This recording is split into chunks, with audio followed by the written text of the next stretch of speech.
आज कक्षा 11वीं भौतिकी कणों का निकाय एवं घूर्णन गति के अंतर्गत जड़त्व आघूर्ण पर प्रमेय पढ़ेंगे। जड़त्व आघूर्ण से संबंधित जो प्रमेय है उसका पहला प्रमेय है योग का प्रमेय।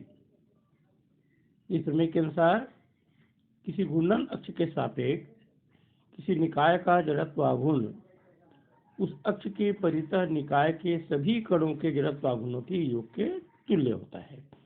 जैसा कि यहाँ चित्र में दिख रहा है, एक पिंड है ABC और इसका घूर्णन अक्ष XY है, जिसके सापेक्ष जड़त्व आघूर्णों को I माना गया है।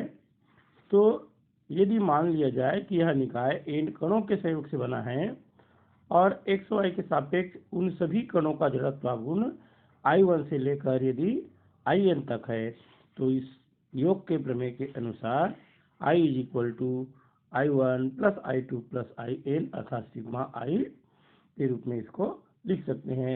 इसे योग का प्रमेय कहते हैं। ये सामान्य 1 या 2 नंबर में आता है और इस पाठ का जो सबसे महत्वपूर्ण प्रश्न है वह है समांतर अक्ष का प्रमेय। पहले कथन देख लेते हैं इसका भी।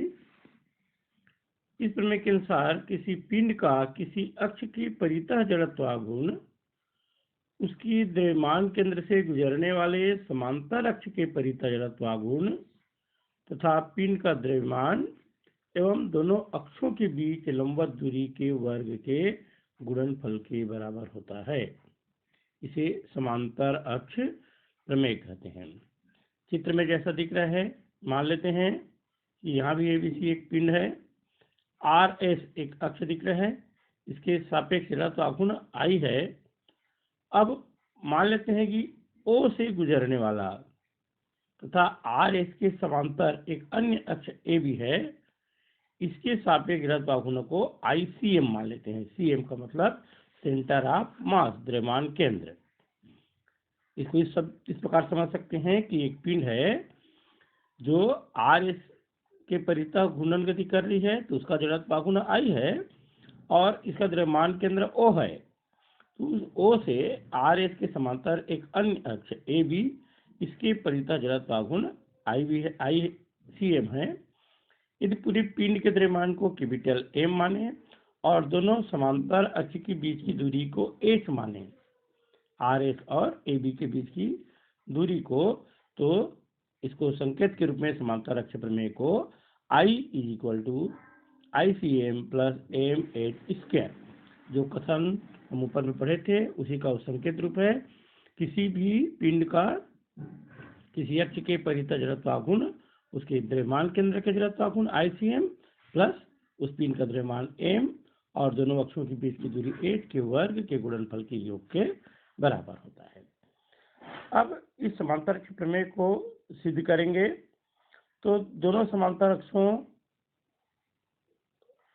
का जो लंबवत और द्रव्यमान केंद्र O से गुजरने वाली रेखा है O'O, RS और AB को जब मिलाएंगे तो O'O एक खींचा गया और इसको बिंदु P तक आगे बढ़ा दिया गया। अब कल्पना करते हैं कि बिंदु P पर एक द्रव्यमान का एक कण है और यदि बिंदु O से P तक की दूरी को x माने तो कण का अक्ष के परितः जड़त्व आघूर्ण सूत्र होता है द्रव्यमान और दूरी का वर्ग, तो यहाँ M और PO' का वर्ग। अब यहाँ चित्र में देखिए PO' को हम लोग OO' + OP लिख सकते हैं, OO' + OP, PO' की जगह पर। OO' दोनों अक्षों के बीच की दूरी है, उसको a से लिखेंगे और OP द्रव्यमान केंद्र वाली अक्ष AB से बिंदु P तक की दूरी है, इसको x से लिखेंगे। तो किसी कण का जड़त्व आघूर्ण MH + x² हो गया। इसी प्रकार संपूर्ण पिंड का RS के सापेक्ष जड़त्व आघूर्ण निकालेंगे तो समस्त जड़त्व आघूर्णों का योग होता है, इसलिए सिग्मा लगा देंगे। I = sigma H + x²। अब यहाँ एक सूत्र लिख देंगे A + B का whole square, sigma M H² + x² + 2hx। Sigma M का तीनों से गुणा करेंगे, sigma M H², sigma M x² + sigma M 2hx। इसको व्यवस्थित करेंगे H square sigma M X square और 2h सिग्मा एम एक्स।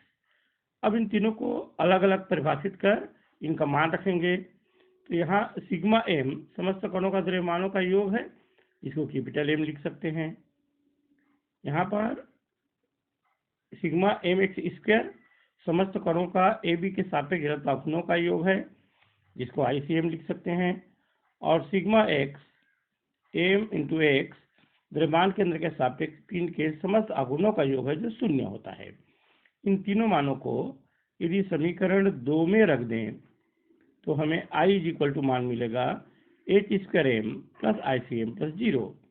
इसको व्यवस्थित करेंगे तो I = ICM plus mh square. यही समांतर अक्ष का प्रमेय होता है।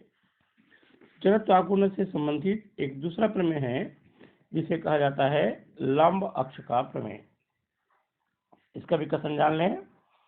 किसी समतल पटल का उसके तल में स्थित दो अभिलंबवत अक्षों के सापेक्ष जड़त्व आघूर्णों का योग पटल के उस अक्ष के सापेक्ष जड़त्व आघूर्ण के बराबर होता है, जो कि उन दोनों अक्षों पर लंब है और उनके कटान बिंदु से होकर गुजरता है। यदि x अक्ष का जड़त्व आघूर्ण को Ix, y के जड़त्व आघूर्ण को Iy और z के जड़त्व आघूर्ण को z माने तो यहाँ Iz बराबर Ix प्लस Iy। चित्र में आप देख सकते हैं 3 अक्ष हैं, x अक्ष, y अक्ष और z अक्ष। और इसकी उत्पत्ति करने के लिए एक बिंदु लिया गया है P, जिसका निर्देशांक xy है। इस पर एक m द्रव्यमान का कण मान लेते हैं। x अक्ष से इसकी दूरी y अक्ष से x और z अक्ष से r है। अब x अक्ष के सापेक्ष इसका जड़त्व आघूर्ण my² होगा। संपूर्ण पिंड का जो x अक्ष के सापेक्ष सिग्मा my² होगा। उसी प्रकार Iy को लेंगे तो सिग्मा mx² होगा और z अक्ष के सापेक्ष लेंगे तो सिग्मा mr² होगा।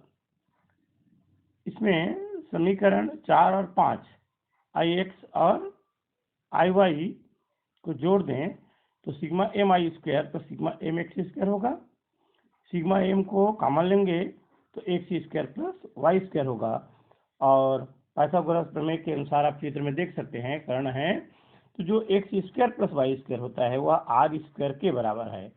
इस प्रकार इन मानों को जब समीकरण में रखेंगे तो हमें मिलेगा Ix प्लस Iy = Iz। यह है लंब अक्ष का प्रमेय।